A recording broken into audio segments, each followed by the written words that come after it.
What is up, guys, and welcome back to another video. And today we are going to go over 10 lies you were told by Marvel, and let's get straight on the list with number 10, Miss Marvel. Film studios have gained the respect of Marvel fans for years now because of their reputation for coming out with sequels and reboots in order to gain character rights. But the thing is that there's been a gigantic war over rights between Marvel and DC since the birth of comichood. When DC won a huge lawsuit over a Captain Marvel character from Fawcett Comics that held a super strong resemblance to Superman, Marvel jumped in to win the rights to Captain Marvel. DC would come in a little later, searching for the rights to the character after deciding to bring back the hero. Marvel had no choice but to start creating Captain Marvel comics, which was something Marvel hadn't done yet, or at that matter lost the ownership to. During the following years to come, the character appeared in various forms, and this includes genders too. In 2008, the current iteration of Captain Marvel and Carol Danvers arrived on the scene to a strong acclaim that the character gained any popularity. And this is the version that will appear in the upcoming Captain Marvel film.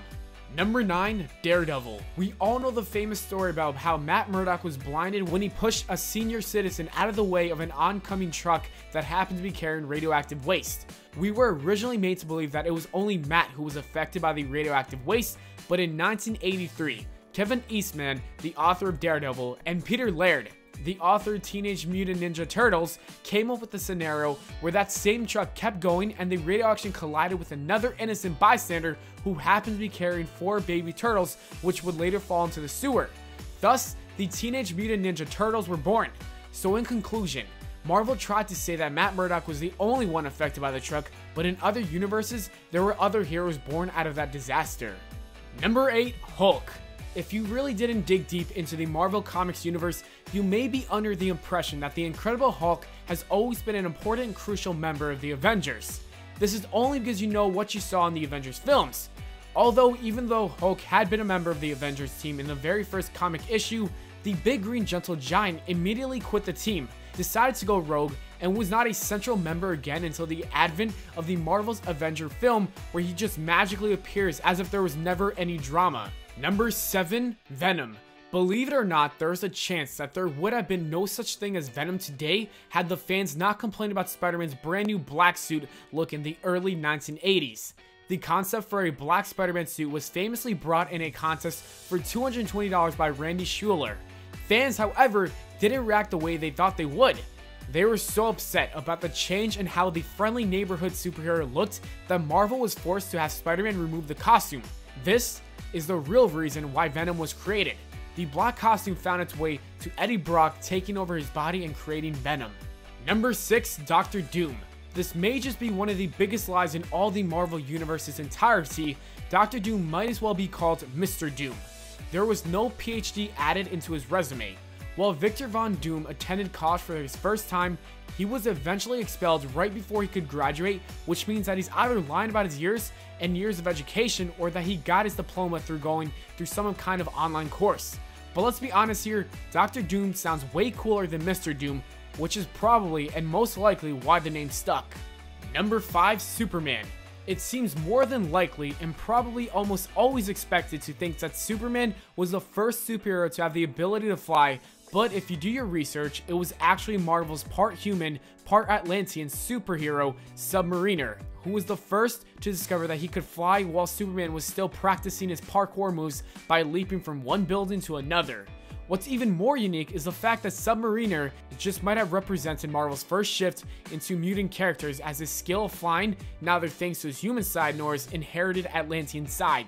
Marvel should probably really push this fact more, because what would the comic book fans think about the DC flying Man of Steel is just a lie. Number 4, Doctor Strange. Marvel had to really work to pull the fan base of Doctor Strange, which were expected to line up in waves of restless crowds anxiously waiting to see the Doctor Strange film adaptation. Marvel took a character that has always been portrayed in the comic books to have little specks of gray hair and to be a man devoted to only one woman.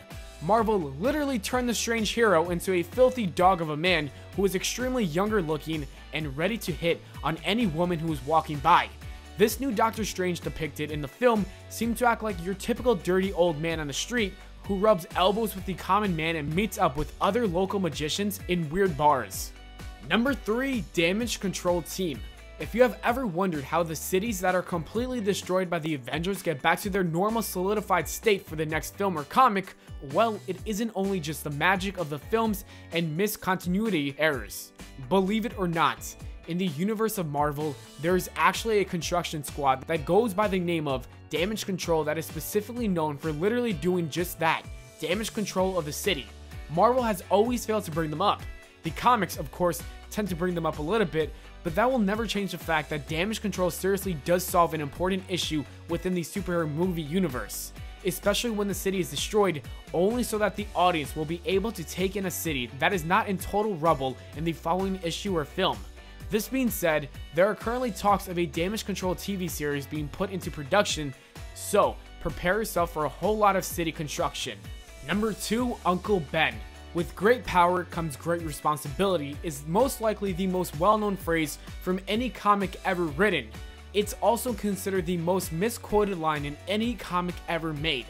Though the line has for the most part always been famous, the phrase became a pop culture trademark when it was famously muttered by Uncle Ben to his nephew as he is dying in the live-action 2002 Tobey Maguire Spider-Man film adaptation. From there on, the famous line has been subsequently connected to the life advice of Uncle Ben, but in fact, no one spoke the line at all. It actually appeared in a text box.